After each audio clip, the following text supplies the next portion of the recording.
Bonjour les amis, bienvenue sur CYP Stories. Abonnez-vous à cette chaîne pour découvrir des histoires incroyables. N'oubliez pas d'aimer et de laisser un commentaire. Entrons dans le vif du sujet. Le domaine d'Adegbit vibrait du murmure de l'argent et des traditions. Sous la lueur dorée des lustres, Esha Adegbit était assise au bout d'une longue table à manger en acajou, la posture royale, l'expression détachée. Sa mère, Mama Abonnet, était assise à côté d'elle, rayonnant de l'autorité que confère l'âge et une vie d'influence. Ce soir-là, l'élite familiale se réunissait à nouveau, un lieu où mariage, enfants et héritage étaient évoqués comme s'il s'agissait de transactions commerciales. Esha avait depuis longtemps maîtrisé l'art d'ignorer les remarques passives-agressives sur son célibat, mais ce soir-là, sa cousine, Femi, décida de pousser la conversation à un niveau dangereux.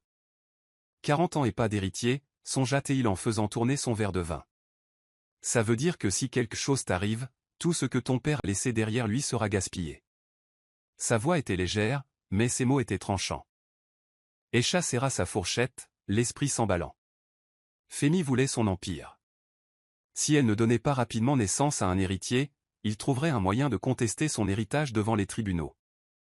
Mama Abonnet poussa un soupir brusque, fixant Esha d'un regard qui avait fait trembler les royaumes. Une femme de ton rang ne peut pas se permettre d'être égoïste, Esha. L'argent ne suffit pas. Il te faut laisser un enfant, un successeur. Le poids de l'attente pesait sur elle comme un étau. Elle avait passé des années à bâtir son empire, s'assurant de ne jamais avoir besoin d'un homme pour valider son existence. Et pourtant, elle était là, réduite à l'état d'utérus, de vaisseau spatial. Elle ressentait le picotement familier du défi, mais sous-jacent, une vérité inconfortable subsistait, Femi avait raison. Si elle ne garantissait pas son héritage, elle risquait de tout perdre à ses côtés. Elle aurait pu se battre pendant des années devant les tribunaux, mais pourquoi se donner tant de mal alors qu'elle aurait pu résoudre le problème de manière bien plus simple? Elle avait besoin d'un enfant. Pas d'un mari. Juste d'un enfant. Aïcha repoussa sa chaise, l'appétit coupé. Je n'ai pas besoin d'un mari pour avoir un enfant, dit-elle en se levant. Le silence retomba dans la salle, les yeux écarquillés par son audace. Et quand j'en aurai un, ce sera à mes conditions. Sur ce, elle sortit, ses talons claquant sur le sol en marbre. Mais en retrouvant le calme de son salon privé, elle réalisa qu'elle n'avait aucun plan. Elle avait toujours rejeté l'idée de la maternité, mais désormais, ce n'était plus seulement un choix personnel, c'était une nécessité. L'adoption était hors de question. L'insémination artificielle était envisageable, mais l'idée d'un donneur de sperme anonyme la laissait perplexe. Ce dont elle avait besoin, c'était de quelqu'un qu'elle pouvait contrôler, quelqu'un de fiable, mais qui n'attendrait ni amour ni attachement. Un visage familier lui revint à l'esprit, et elle faillit rire de son ridicule. Son chauffeur, Kwame. Le lendemain matin, Esha observait Kwame, depuis les vitres teintées de son SUV de luxe, sillonner les rues animées de Lagos. Calme au volant, les mains fermes, le visage impassible, il se faufilait entre les klaxons et l'impatience des piétons. Il était son chauffeur depuis près de 5 ans, un homme peu bavard, mais d'une présence indéniable. Elle l'avait choisi pour son efficacité, sa fiabilité et sa discrétion. Mais aujourd'hui, elle le voyait sous un angle différent, sa grande carrure athlétique, ses traits forts, la confiance tranquille qu'il dégageait. Ce n'était pas seulement une question de génétique, même si cela jouait un rôle. C'était une question de confiance. Si elle voulait avoir un enfant hors des sentiers battus, elle avait besoin de quelqu'un sur qui compter. Elle prit une inspiration, puis parla. « Kwame, as-tu des enfants ?» Sa voix était désinvolte, mais la question était tout sauf désinvolte. Kwame la regarda dans le rétroviseur, ses yeux sombres se plissant légèrement de surprise. Oui. Un garçon. Il vit avec sa mère. Son ton était sec, pas méchant, mais réservé. Esha hésita, puis se pencha légèrement. Serais-tu partante pour une autre? Cette fois, il tourna complètement la tête, juste une seconde, avant de se concentrer à nouveau sur la route. Pardon? Esha ne broncha pas. J'ai besoin d'un enfant. Et je ne veux pas de mari. Juste un enfant. Je suis prêt à payer pour ça. Un silence pesant et étouffant emplit la voiture. Kwame serra le volant plus fort, la mâchoire crispée. C'est vous qui me le demandez, s'interrompit-il, puis il lança sèchement. Madame, avec tout le respect que je vous dois, vous entendez-vous? Aïcha soutint son regard dans le miroir, imperturbable. Je m'entends très bien, et je vous offre en échange une somme d'argent qui changera votre vie. Aucune responsabilité. Juste un enfant. La voiture fit une légère embardée tandis que Kwam se stabilisait. Il s'arrêta dans une rue calme, gara la voiture et se tourna vers elle. Je ne suis pas un étalon à louer, dit-il d'une voix basse, teintée d'une colère contenue. Trouve-toi quelqu'un d'autre. Sans un mot de plus, il redémarra la voiture et roula en silence, laissant Aïcha face à un rejet inattendu. Ce rejet persistait dans son esprit comme une tache indélébile. Elle n'avait pas l'habitude d'entendre qu'aucun homme ne se battait pour avoir la chance d'être avec elle, d'être en sa présence, et pourtant, le seul homme qu'elle avait choisi pour cet arrangement avait refusé.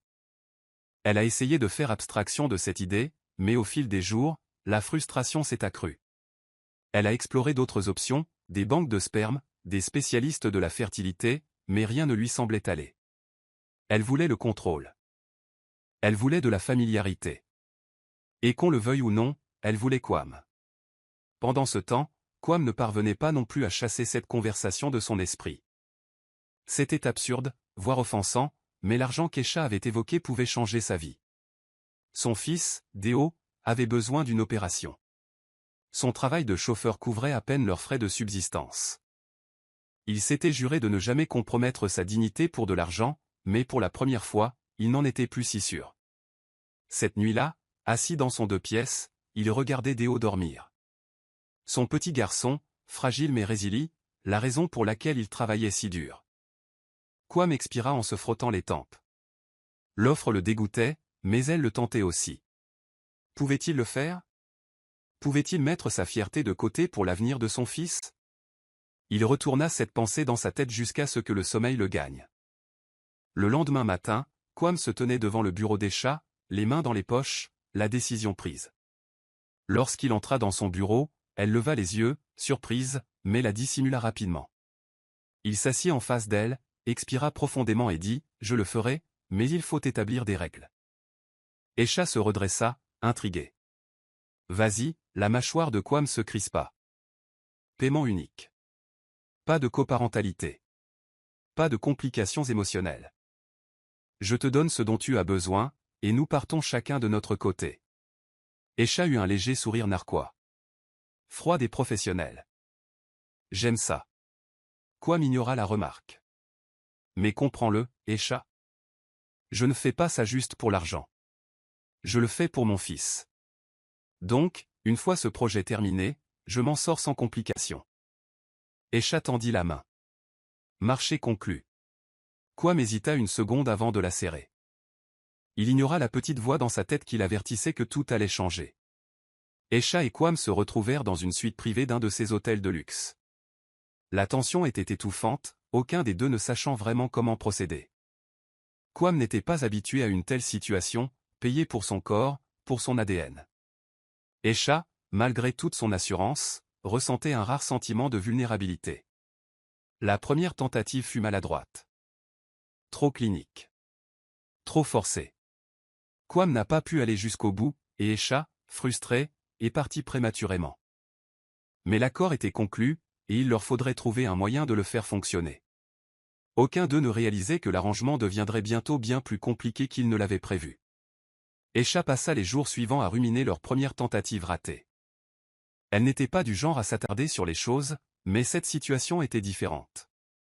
Elle s'attendait à ce que Kwam aborde l'arrangement avec la même efficacité qu'il accomplissait son travail, qu'il le fasse et qu'il passe à autre chose. Au lieu de cela, il avait hésité, et cette hésitation l'avait déstabilisé. L'échec n'était pas seulement le sien, il était aussi le sien. Pour la première fois depuis des années, elle se retrouvait dans une situation qu'elle ne pouvait contrôler ni par l'argent ni par le pouvoir. Le sexe n'avait jamais été un problème pour elle, mais maintenant, avec un accord aussi clinique, il devenait soudain mécanique, contre nature.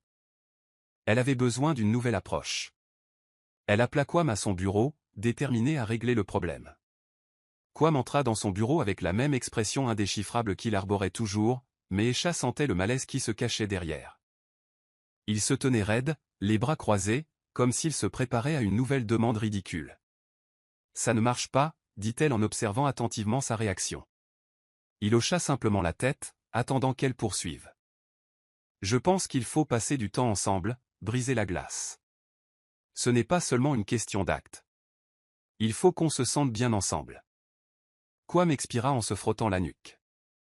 Aisha, je ne suis pas un gigolo. Ce n'est pas une relation. Passer du temps ensemble ne changera rien. Mais elle ne reculait pas. Je ne parle pas de sortir avec quelqu'un, Quam. Je veux dire, se comprendre. Se débarrasser de cette tension gênante. Juste pour être efficace. Il la stabilisa un long moment avant de finalement hocher la tête. D'accord.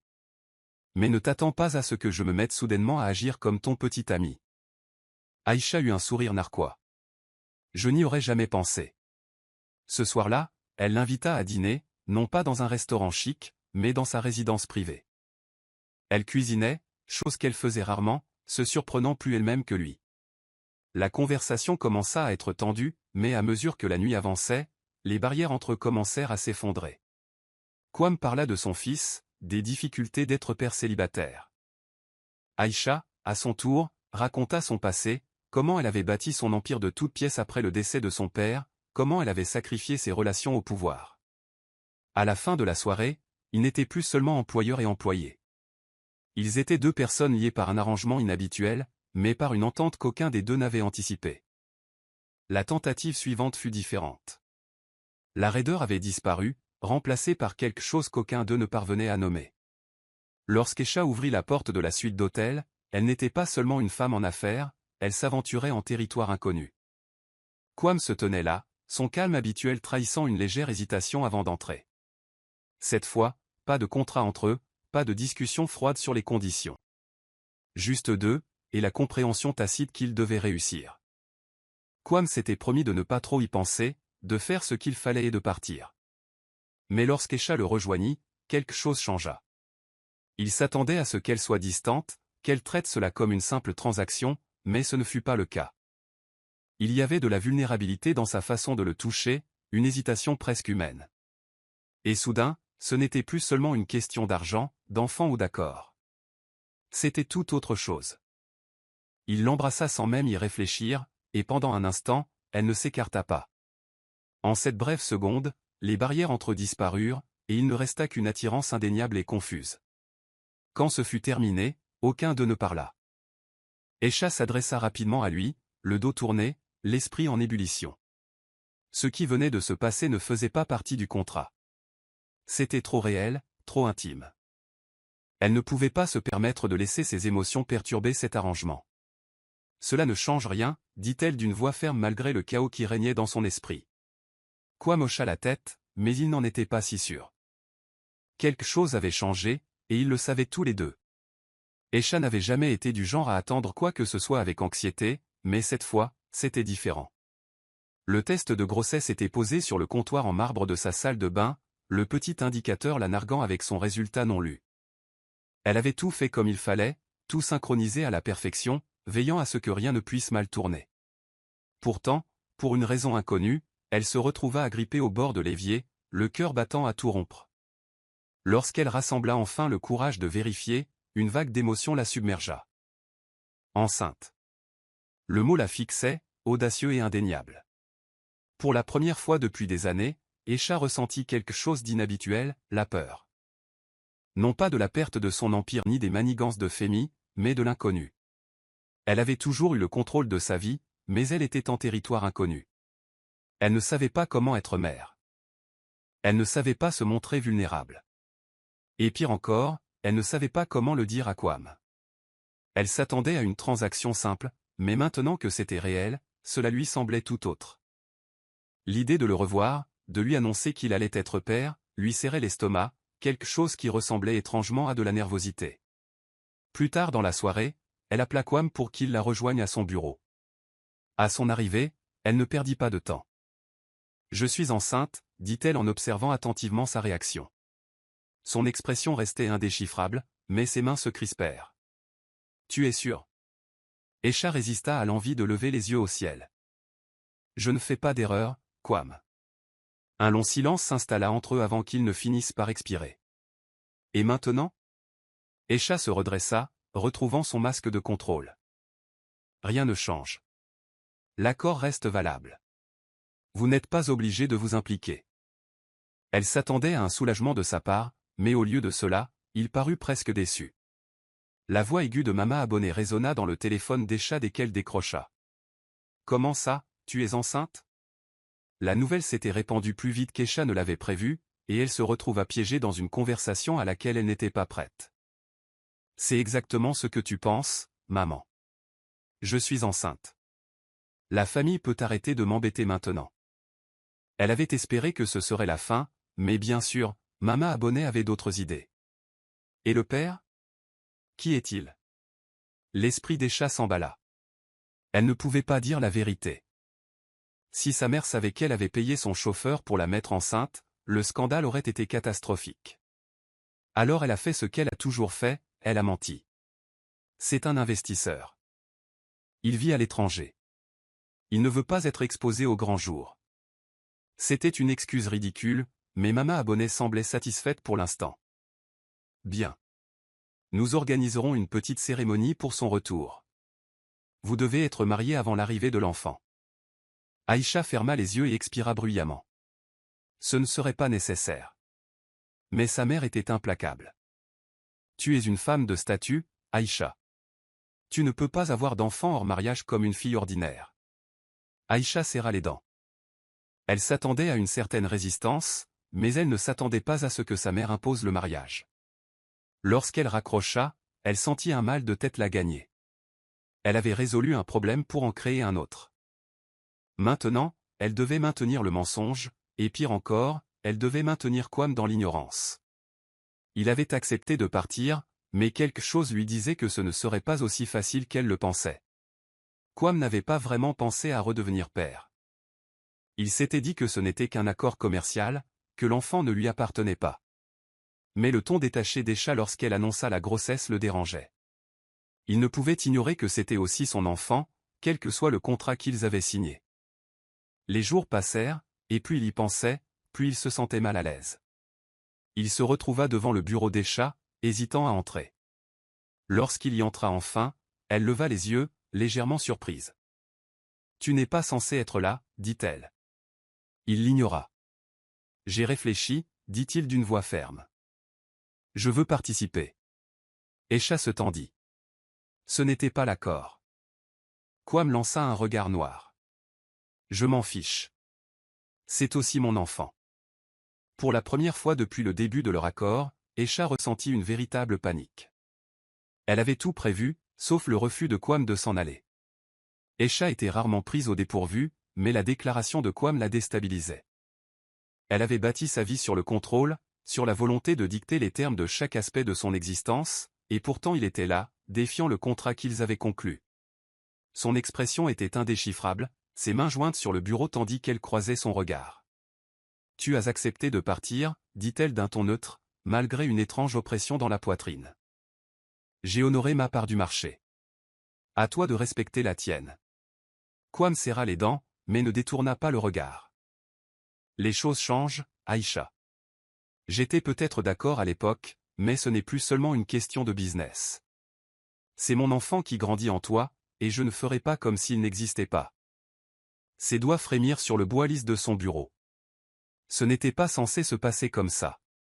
Elle s'était préparée à tous les scénarios, sauf celui-là. « Tu veux de l'argent ?» demanda-t-elle d'une voix hachée. « Je peux doubler ce que je t'ai déjà payé si tu t'éloignes discrètement. » Kwame ricana, ses yeux sombres étincelant d'une lueur dangereusement proche de la colère. « Je ne suis pas là pour ton argent. Je suis là pour mon enfant. » Il fit un pas en avant, la forçant à inspirer brusquement.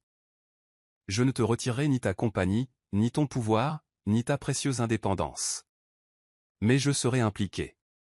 Peu importe le mensonge que tu as raconté à ta mère ou à qui que ce soit d'autre. » Le pouls d'Aïcha s'accéléra. Elle détestait la façon dont il pouvait la perturber, la façon dont sa seule présence perturbait le monde soigneusement organisé qu'elle avait construit. « Et que veux-tu exactement » demanda-t-elle finalement, d'une voix plus calme qu'elle ne l'était. Kwame se pencha légèrement en avant, sa présence remplissant l'espace entre eux. « Je veux avoir des droits sur mon enfant. Je veux être présent. Et que ça te plaise ou non, il va falloir que tu me fasses une place. » Aïcha détestait la façon dont son estomac se tordait, pas seulement de frustration, mais aussi d'autre chose. Quelque chose qu'elle refusait de nommer. Elle expira brusquement, puis acquiesça enfin. Très bien. Mais ne vous attendez pas à ce que je vous facilite la tâche. Quam esquissa un petit sourire narquois, le coin de sa bouche tressaillant. Avec toi, rien ne l'est jamais. L'obstacle suivant arriva plus vite qu'Aïcha ne l'avait prévu. Dès qu'elle entra dans la propriété de sa mère pour un déjeuner improvisé, elle comprit que quelque chose n'allait pas. Mama Abonnet était assise, raide, dans le grand salon, une lueur vive dans le regard. « Tu m'évites, Aïcha » dit-elle sans préambule, sa voix imprégnée du poids d'une femme qui attendait obéissance. « Je n'aime pas qu'on m'évite. » Aïcha s'assit avec grâce, refusant de montrer la moindre émotion. « J'ai été occupée. » C'était une excuse faible, et sa mère le savait. Mama Abonnet sirota son thé avant de reposer délicatement sa tasse. « Je me suis renseignée sur cet investisseur étranger que vous prétendez être le père de votre enfant, dit-elle d'un ton détaché, mais Aïcha sentit le sol se dérober sous ses pieds. Personne ne semble le connaître. Et je trouve ça suspect. Aïcha garda une expression impassible, mais son esprit s'emballa. Sa mère était trop futée pour être dupée longtemps. Il tient à sa vie privée, dit-elle d'un ton calme. Contrairement à sa famille, il n'apprécie pas d'être constamment surveillé. Mais Mama Abonnet n'était pas satisfaite. Alors pourquoi ne s'est-il pas manifesté? Pourquoi ne l'avons-nous pas rencontré? Son ton était calme, mais le danger était évident. Tu caches quelque chose, Aïcha. Aïcha soutint le regard de sa mère d'un air neutre. C'est mon enfant, mon choix, et c'est mon affaire. Si tu penses pouvoir me contrôler, tu te trompes. Le visage de Mama Abonnet s'assombrit. Et si vous pensez pouvoir avoir un enfant en dehors des limites de la tradition sans conséquence, vous vous trompez. L'avertissement était clair. Aïcha n'avait jamais eu peur de sa mère, mais pour la première fois, elle réalisa à quel point elle était dans le pétrin. À peine rentrée à son bureau, son téléphone vibra, annonçant une notification. Le titre lui fit mal au cœur. La milliardaire Aïcha Odegbit attend son premier enfant, mais son père reste inconnu. L'article était partout, réseaux sociaux, forums d'affaires, blog People. Elle serra les mâchoires, son téléphone de plus en plus serré. Quelqu'un avait divulgué la nouvelle. Et elle avait une bonne idée de qui. Avant qu'elle puisse réfléchir, son téléphone sonna. La voix de Zénab explosa dans le haut-parleur. Que se passe-t-il? Qui a divulgué ça? Aïcha se frotta la tempe en expirant brusquement. Ma mère, sans doute. Elle essaie de me forcer la main. Zénab gémit. C'est terrible, Aïcha. Les gens spéculent déjà. Ils pensent que vous avez fait appel à un donneur. Certains pensent qu'il s'agit d'un homme marié. Et Fémi sème à nouveau le trouble. Aïcha jura dans sa barbe. Elle avait passé des années à se forger une image de magnate des affaires intouchables, et maintenant elle était la cible de ragots ridicules. Quam entra juste au moment où elle raccrochait son téléphone. Il haussa un sourcil. Mauvaise nouvelle? Elle lui lança un regard noir. Quelqu'un a révélé la grossesse aux médias. Le visage de Quam s'est assombri. Ta mère? Aïcha hocha la tête avec raideur. Il expira et passa une main sur sa barbe. Et maintenant? Elle se redressa, sa détermination se renforçant. Maintenant, nous contrôlons le récit. Je tiendrai une conférence de presse. Et tu resteras hors de vue. L'expression de Quam devint indéchiffrable. Tu crois vraiment pouvoir me tenir à l'écart de tout ça? Aïcha sourit. Regarde-moi bien. Aïcha avait à peine commencé à limiter les dégâts qu'elle reçut un appel de son équipe juridique. Fémi avait officiellement déposé une requête contestant son héritage. Son sang se glaça. Il allait vraiment jusqu'au bout. Pour quelle raison? Demanda-t-elle en arpentant son bureau. Son avocat soupira. Il prétend que, parce que vous êtes célibataire, vous êtes inapte à diriger l'Empire. Il utilise le scandale de ta grossesse comme preuve d'imprudence. Les doigts d'Aïcha se sont serrés en poing. Ce salaud. Elle aurait dû le voir venir. Fémi avait toujours attendu l'occasion de bondir. Et maintenant, il avait la munition parfaite. Zénab, qui s'était précipitée dès qu'elle avait entendu cela, fronça les sourcils. Tu dois te défendre. Et pas seulement légalement. Il faut le faire passer pour un idiot. Aisha serra les dents. Oh, ne t'inquiète pas. J'en ai l'intention. Plus tard dans la soirée, elle a rencontré son équipe de relations publiques pour élaborer la contre-attaque idéale. Le lendemain matin, un nouveau titre a déferlé sur les médias. Femi Adegbek remet en question l'héritage de son cousin dans une querelle familiale amère, le pouvoir ou la cupidité. L'article le dépeint comme un opportuniste, remettant en question ses motivations. Mais même en jouant le jeu médiatique, Aisha savait que la bataille ne faisait que commencer. Kwame n'était pas censé s'en soucier. Il se l'était répété à maintes reprises. Mais en regardant Aisha gérer la tempête qui l'entourait, quelque chose en lui changea. Elle était féroce, calculatrice, toujours en avance. Et pourtant, quand elle n'était pas devant les caméras, il voyait les failles dans sa carapace. L'épuisement, la solitude. Un soir, il la trouva assise sur le balcon de son appartement, les yeux rivés sur l'horizon. Il hésita avant de parler. « Ça va ?» Elle ne se retourna pas pour le regarder. « Qu'en penses-tu ?» Il s'approcha et s'appuya contre la rambarde. « Tu n'es pas obligée de faire ça toute seule, tu sais. » Aisha ricana. « J'ai toujours agi seule. » Mais il y avait quelque chose d'anormal dans sa voix, quelque chose qu'elle ne laissait généralement pas transparaître. Kwame soupira. « Il est peut-être temps de changer ça. » Aisha le regarda enfin, quelque chose d'indéchiffrable dans son regard. Il ne savait pas ce que c'était, mais il savait une chose. Quoi qu'il en soit, il ne s'agissait plus seulement d'un contrat. Et cela l'effrayait plus que tout. Aisha était en train de s'effondrer, et elle détestait ça. Elle avait bâti un empire de toutes pièces, lutté contre les hommes qui tentaient de la mettre à l'écart et s'était taillé une place dans un milieu qui n'avait jamais été tendre avec les femmes, surtout les célibataires. Pourtant, elle était là, à perdre le contrôle de la seule chose qu'elle croyait avoir comprise. La presse était implacable, sa mère la poussait à un mariage qui n'existait pas, et maintenant Femi l'entraînait dans une bataille juridique à laquelle elle ne s'était pas préparée. La seule chose qui aurait dû être simple, la grossesse, s'avérait être la chose la plus compliquée qu'elle ait jamais vécue. Elle se surprit à éviter Kwame, non pas par peur de lui, mais par peur de ce qu'il lui faisait ressentir.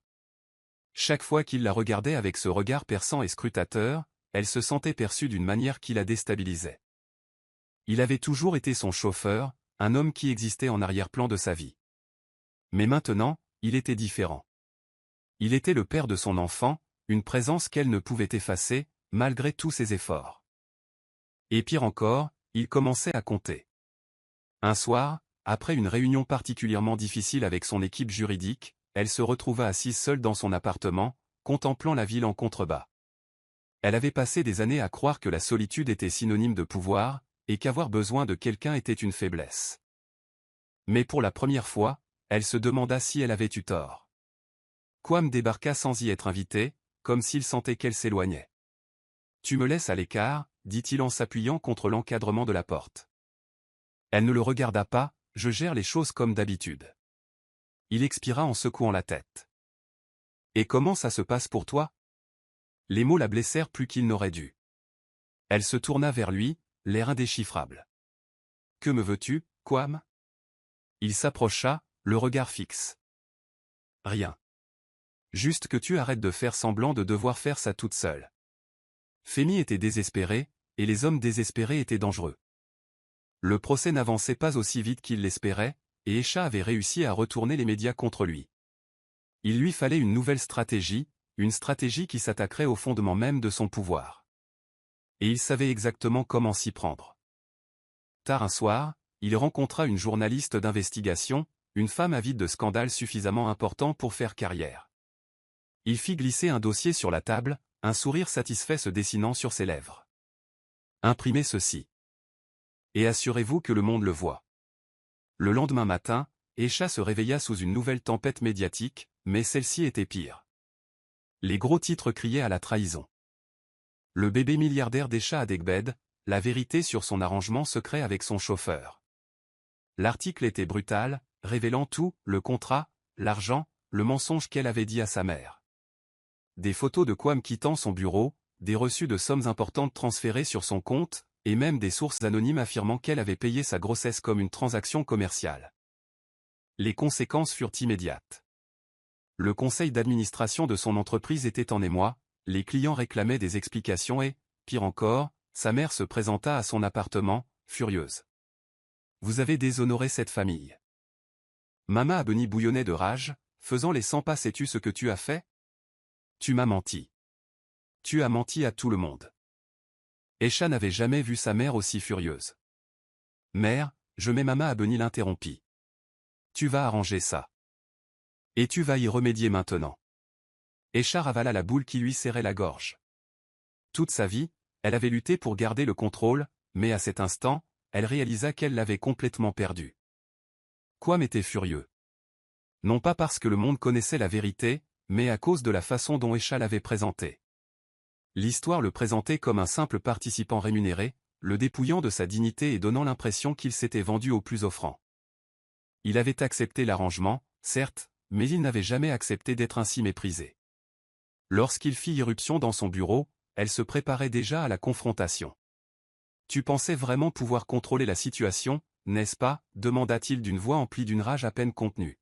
« Tu pensais pouvoir m'acheter, acheter un enfant, puis m'effacer comme si je n'étais rien ?» L'estomac d'Aisha se noua à ces paroles, mais elle ne le laissa pas paraître. « Je n'ai jamais dit que tu n'étais rien. » Mais il n'écoutait pas. « Tu m'as fait passer pour une escorte, Aisha. » Il secoua la tête en riant amèrement. « Tu parles de contrôle, mais tu le perds.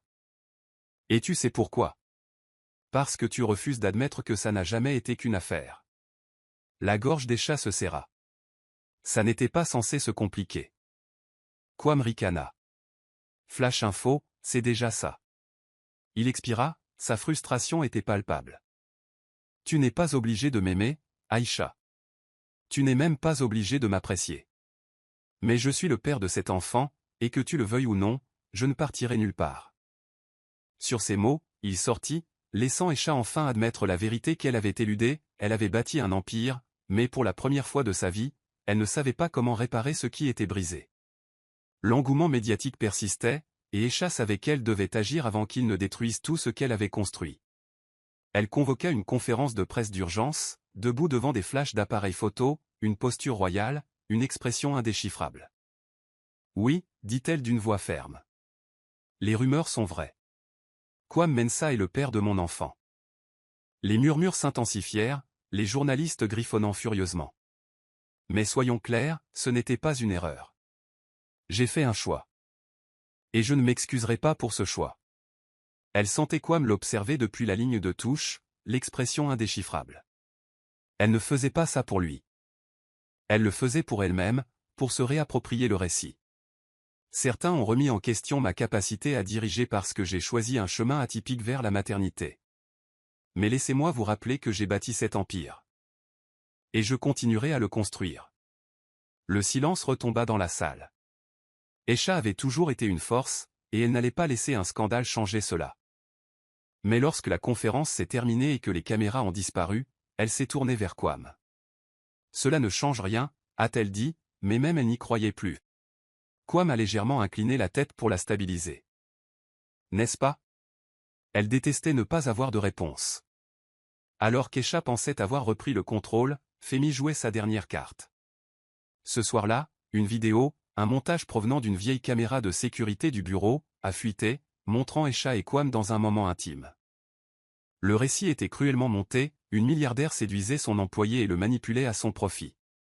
Les gros titres étaient impitoyables, déformant tout pour faire croire que Kwame avait été une victime, contrainte de concevoir son enfant. Aisha regardait la vidéo avec horreur, les mains serrées sur la télécommande. C'était ça. Le coup de grâce.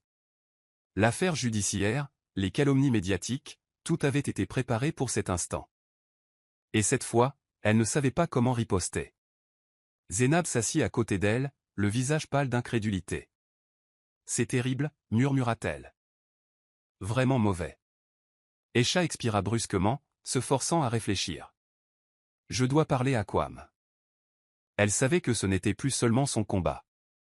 Elle l'avait entraîné dans ce pétrin, et maintenant, qu'elle le veuille ou non, ils devaient se battre ensemble.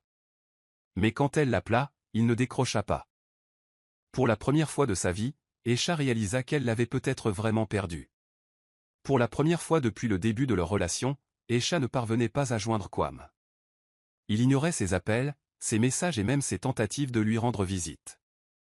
La trahison qu'il lisait dans son regard lors de leur dernière confrontation la hantait, mais elle n'avait pas le temps de culpabiliser. Le scandale avait atteint des proportions qu'elle n'avait pas anticipées, et maintenant, le conseil d'administration de son entreprise remettait en question son leadership. Les investisseurs se retiraient, craignant que son drame personnel n'affecte les affaires. Les médias ne cessaient de s'acharner, relayant sans cesse des gros titres sur son exploitation de Kwame, le dépeignant comme un employé impuissant pris dans les filets d'un milliardaire manipulateur. L'ironie ne lui échappait pas, Kwame était l'un des hommes les plus forts qu'elle connaissait, mais la perception était primordiale, et c'était elle qui la perdait. Après une nouvelle tentative infructueuse pour le joindre, Aisha se retrouva chez Zénab, la frustration débordante. « Je ne comprends pas pourquoi il fait ça », murmura-t-elle en faisant les 100 pas. Il voulait être impliqué, et maintenant, au moment où j'ai le plus besoin de lui, il disparaît. Zénab sirotait son thé, son regard perçant fixant Aisha avec attention. « Peut-être qu'il en a assez d'être traité comme un accessoire dans ta vie, dit-elle sans détour. Aisha se retourna, la mine renfrognée. « Ce n'est pas juste. » Zénab haussa les épaules. « N'est-ce pas ? C'est toi qui décides depuis le début. C'est toi qui l'as payé. Tu as dicté les conditions. Et maintenant, alors que le monde le crucifie, tu t'attends à ce qu'il accourt ?» Les lèvres d'Aisha se pincèrent. Elle détestait quand Zénab avait raison. Les jours passèrent sans nouvelles de Kwame. Aisha savait qu'elle aurait dû se concentrer sur son entreprise, limiter les dégâts, mais elle ne pensait qu'à lui. Pourquoi cela la dérangeait-il autant? Pourquoi son absence lui donnait-elle l'impression d'être une part d'elle-même manquante? Elle aurait dû être soulagée qu'il ne soit plus là pour compliquer encore les choses, mais au lieu de cela, elle ressentait une douleur inexplicable. Pour la première fois de sa vie, elle avait peur. Ni de perdre son entreprise, ni du scandale. Mais de le perdre. Kwame ne s'était pas caché, il avait simplement pris la fuite. Pendant des années, il s'était enorgueilli d'être un homme intègre et honorable. Mais ce scandale l'avait réduit à l'état de moquerie. Il avait entendu les rumeurs à l'école de son fils, vu le regard des gens dans la rue. Aux yeux du monde, il n'était rien de plus qu'un homme instrumentalisé, une marionnette dans le grand projet d'Aïcha. Mais le pire? Une petite part de lui, traître, se demandait si c'était vrai. Il passait ses journées avec Déo, essayant de se concentrer sur son rôle de bon père. Son fils avait toujours été son point d'ancrage, mais même Déo avait commencé à remarquer le changement en lui. « Papa, est-ce vrai ce qu'ils disent ?» demanda-t-il un soir, sa petite voix pleine d'incertitude. « T'a-t-elle trompé ?» Le cœur de Kwame se serra. Comment était-il censé expliquer ça à un enfant? « Non, dit-il fermement. Elle ne m'a pas trompé. Mais alors pourquoi avais-je cette impression? » Déo hocha lentement la tête, semblant accepter la réponse, mais sa question suivante le frappa encore plus fort. « Tu l'aimes ?» Kwame ne répondit pas. Il ne savait pas comment. L'amour n'avait jamais fait partie du contrat. Mais était-il tombé quand même? Avait-il ignoré les signes? Cette pensée le terrifiait. Il était tellement concentré sur son combat pour son enfant qu'il n'avait pas pris le temps de se demander ce qu'il voulait vraiment. Et maintenant, il était peut-être trop tard pour le comprendre. Le monde d'Aïcha continuait de s'écrouler. Le procès avec Fémis s'intensifiait, et le conseil d'administration de son entreprise menaçait maintenant de la démettre de ses fonctions de PDG. Il vous considère comme un handicap, lui a dit son avocat au téléphone. Ils veulent de la stabilité, et là, vous leur causez un scandale. Aïcha avait envie de crier. Comment tout avait-il pu s'effondrer si vite? Elle avait passé sa vie à prouver qu'elle était digne de l'héritage de son père, et maintenant, il lui filait entre les doigts. Au plus bas, elle l'admettait enfin, elle avait besoin de Kwame. Pas seulement pour arranger ça, mais parce que sans lui, tout semblait creux. Elle se retrouva devant son appartement, frappant, attendant. Lorsqu'il ouvrit enfin la porte, son expression était indéchiffrable. « Tu ne devrais pas être là, dit-il d'une voix neutre. »« Je m'en fiche, rétorqua-t-elle. Tu n'as pas le droit de me rejeter. » Il soupira en se frottant la tempe. « Aïcha, que veux-tu » Elle hésita, les mots coincés dans sa gorge. « Je veux que tu te battes avec moi, » admit-elle d'une voix plus douce qu'elle ne l'aurait voulu. « Pas contre moi. » Kwame la stabilisa, cherchant quelque chose dans son regard. Tu me veux seulement maintenant parce que tu es en train de perdre. Aïcha tressaillit à cette vérité. Non, dit-elle en secouant la tête. Je te veux parce que je comprends enfin que je ne peux pas y arriver seule. Pour la première fois de sa vie, elle ne se battait pas seulement pour le contrôle, elle se battait pour lui. Kwame ne cédait pas facilement. Il écoutait Aïcha plaider sa cause, mais ses murs étaient hauts, et pour cause. Il avait passé des années à prendre soin de son cœur, veillant à ne jamais se mettre en position d'être blessé. Mais Aïcha avait démantelé toutes ses défenses. Si nous faisons cela, dit-il finalement, nous le ferons à ma façon. Fini les mensonges. Fini le contrôle du récit. Ensemble, nous disons la vérité. Aïcha expira et hocha la tête. Elle était d'accord. Le lendemain, ils tinrent une conférence de presse. Ensemble. Le monde entier a vu Aïcha Adegbit, la milliardaire intouchable, se tenir aux côtés de Kwame Mensah, l'homme qu'elle avait payé pour engendrer son enfant. Mais cette fois, elle n'a pas seulement contrôlé le récit, elle l'a transformé. J'ai fait des erreurs, admit-elle d'une voix forte. J'ai essayé de contrôler quelque chose qui n'était pas censé l'être. Mais Kwame n'est pas un pion. Il n'est pas un accessoire dans mon histoire. C'est le père de mon enfant. Et il mérite le respect. Le silence retomba dans la salle. Le monde s'attendait à un déni, à une dissimulation scandaleuse. Mais Aïcha avait fait ce que personne n'avait anticipé, elle avait dit la vérité. Et pour la première fois, elle eut l'impression d'avoir gagné. Dans les semaines qui suivirent, la situation commença à se calmer.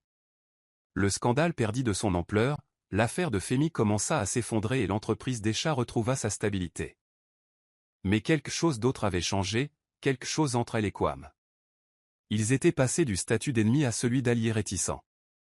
D'allié à celui de quelqu'un qu'elle n'était pas prête à nommer. Un soir, alors qu'ils étaient assis dans son appartement, à regarder les lumières de la ville, Kwame prit la parole. J'ai réfléchi, dit-il d'une voix prudente. Au genre de père que je veux être. De quel genre de personne il s'agit?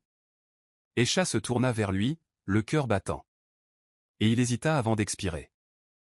Épouse-moi. Aïcha retint son souffle. Quoi? Il la regarda fixement. Épouse-moi, Aïcha. Ni à cause de ta mère, ni à cause de ta compagnie. Mais parce que nous sommes déjà dans le même bateau, pour la première fois de sa vie, Aïcha Adegbit n'avait aucun plan. Aucune stratégie. Juste une question, et un homme qui attendait sa réponse. Et pour une fois, elle ne savait pas quoi dire. Aïcha avait dû faire face à des rachats d'entreprises, des batailles juridiques et des concurrents impitoyables, mais rien ne l'avait autant ébranlé que la demande en mariage de Kwame. Elle avait passé sa vie à éviter les complications, à tenir ses émotions à distance, et pourtant, il était là, lui offrant quelque chose de réel, de permanent. Tu me demandes de tout changer, dit-elle finalement, d'une voix plus basse qu'elle ne l'aurait voulu. Kwame l'observa attentivement, l'air indéchiffrable. Non, Aïcha. Je te demande d'arrêter de courir. Elle se leva brusquement, arpentant le Penthouse. Je ne suis pas favorable au mariage, Kwame, admit-elle, la frustration perçant sa voix. Je ne suis pas favorable à l'amour. Je sais à peine être mère, et maintenant tu veux que je sois une épouse? Ses poings se serrèrent tandis qu'elle se tournait vers lui. Pourquoi faut-il que ce soit le mariage? Pourquoi ne pouvons-nous pas simplement trouver une solution? Kwame expira en se passant la main sur la barbe. Parce que je ne vais pas passer ma vie à me demander si j'ai ma place à tes côtés, ou si je serai toujours l'homme qui a engendré ton enfant sous contrat. Ces mots me blessèrent profondément. Aïcha avait passé tellement de temps à ériger des murs autour d'elle qu'elle avait oublié ce que cela faisait de laisser entrer quelqu'un. Elle savait que Kwame n'était pas comme les autres, qu'il ne recherchait ni son argent, ni son pouvoir, ni son influence. Il ne voulait qu'elle, et cela la terrifiait plus que tout. Elle détourna le regard, les bras croisés. J'ai besoin de temps. Kwame hocha la tête, mais quelque chose dans son regard lui disait qu'il n'attendrait pas éternellement. La chute de Femi fut rapide. Grâce à l'union d'Aïcha et de Kwame, son procès s'effondra, révélant ses tentatives désespérées de voler l'entreprise. Le conseil d'administration se retourna contre lui et sa crédibilité fut entamée. Les médias ont rapidement changé d'avis, présentant Aïcha comme la femme qui avait affronté la trahison et en était sortie victorieuse. Mais même si son monde professionnel se stabilisait, sa vie personnelle restait perturbée. Kwame lui avait laissé de l'espace après la demande en mariage, mais la distance qui les séparait s'accentuait chaque jour. Il continuait à se rendre à ses rendez-vous médicaux, à l'appeler pour prendre de ses nouvelles, mais quelque chose de différent subsistait entre eux, une tension sourde, une question tacite. Aisha détestait ça. Elle avait passé tant de temps à repousser les gens, mais maintenant qu'elle l'avait fait, le vide lui semblait insupportable. Zénab remarqua immédiatement le changement. « Tu es malheureuse », fit-elle remarquer un après-midi au déjeuner. Aisha lui lança un regard noir en piquant sa salade. « Je vais bien. » Zénab se laissa aller en arrière, peu impressionnée. « Tu es milliardaire, Aisha. Tu peux te permettre une thérapie, mais au lieu de ça, tu choisis d'être constipée émotionnellement. » Aisha leva les yeux au ciel, mais ses mots restèrent gravés. Elle n'allait pas bien. Et si elle n'agissait pas rapidement, elle risquait de perdre le seul homme qu'il ait jamais vraiment vu. Kwame ne voulait pas la forcer, mais il ne pouvait pas attendre éternellement. Il avait passé sa vie à faire des sacrifices, d'abord pour Deo, puis pour Aisha, mais maintenant il avait besoin de quelque chose pour lui-même. Un soir, il débarqua à son appartement sans prévenir. « Il faut qu'on parle », dit-il d'une voix ferme. Aisha croisa les bras, se préparant. « Je m'en doutais. » Kwame n'a pas hésité. « Je t'aime, Aisha. Et j'aime notre enfant, même s'il n'est pas encore là. Mais je ne serai pas un père à temps partiel, et je ne serai pas un homme que l'on tient à distance par peur de ressentir quelque chose de réel. » Son regard était inébranlable. « Alors dis-moi la vérité. Tu me veux dans ta vie, ou tu veux juste m'avoir quand ça te arrange ?» La gorge d'Aisha se serra. On ne lui avait jamais lancé un tel ultimatum auparavant. Elle avait toujours eu le pouvoir, mais Kwame se tenait devant elle, inébranlable, sans peur, exigeant quelque chose qu'elle n'était pas sûre de pouvoir donner. « Je ne sais pas aimer », avoua-t-elle d'une voix à peine plus forte qu'un murmure. « Je ne sais pas être ce dont tu as besoin. » Kwame s'approcha et effleura les siennes de ses doigts. « Alors, laisse-moi te montrer. » Aisha avait toujours cru que l'amour rendait les gens faibles, que l'attachement était un handicap. Mais alors qu'elle se tenait dans son appartement ce soir-là, fixant l'homme qui refusait de la quitter, elle réalisa qu'elle avait peut-être tort. Peut-être que l'amour ne consistait pas à perdre le contrôle. Il s'agissait de faire suffisamment confiance à quelqu'un pour le partager. Elle déglutit difficilement, se forçant à le regarder dans les yeux. « Je te veux, Kwame. Je ne sais juste pas comment être avec toi sans tout gâcher. » Les lèvres de Kwame se contractèrent en un petit sourire. « On trouvera une solution. Ensemble. » C'était une promesse si simple, mais elle a brisé des années de peur et de doute. Aisha a expiré et, pour la première fois, elle s'est autorisée à croire qu'elle n'avait peut-être pas à tout faire seule. Cette nuit-là, pour la première fois, elle l'a laissé la tenir dans ses bras. Pas de contrat. Pas de lutte de pouvoir. Juste eux. Et pour une fois, Aisha Adegbit n'avait pas peur de l'inconnu. Le mariage était en petit comité, privé, avec seulement les proches et la famille. Mama Abonné avait failli s'effondrer sous le choc lorsqu'Aisha avait annoncé les fiançailles, mais pour une fois, sa mère n'avait rien à redire. « Tu as bien choisi », admit-elle en observant Kwame de l'autre côté de la pièce. « J'espère juste que tu ne gâcheras pas tout. » Aisha eut un sourire narquois. « Moi aussi. » En échangeant leurs vœux, Aisha ressentit quelque chose qu'elle n'avait pas ressenti depuis des années, la paix. Les scandales, les disputes, les doutes, tout avait mené à ce moment. Kwame avait eu raison depuis le début. L'amour n'était pas une faiblesse. C'était une force. C'était choisir de faire confiance, de se battre pour quelque chose de plus grand qu'elle-même. À la fin de la cérémonie, Kwame se pencha pour l'embrasser et murmura « Je t'aime ». C'était la première fois qu'elle le disait à quelqu'un.